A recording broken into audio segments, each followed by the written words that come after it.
How to enable two-factor authentication on Trading 212. Hi everyone. If you like to keep your Trading 212 account safer or you are worried about unauthorized access, here's how you can enable the two-factor authentication. First of all, launch open the Trading 212 application or website. Using your email and password, just log into your account, and once you're in, go ahead and click on the menu button at the bottom right corner.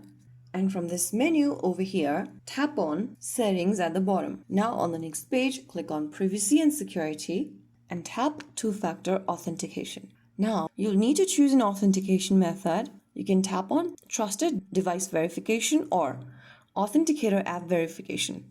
If you select Authenticator App Verification, then you'll need to use free apps like Google Authenticator or Authy to get verification code. Just select the option. I'm just going to tap on the first option. If you tap on the first option, you'll get a verification code on this device or any other device you have previously verified. Just go ahead and follow through the instructions. Choose your authenticator options and scan the QR code shown on screen.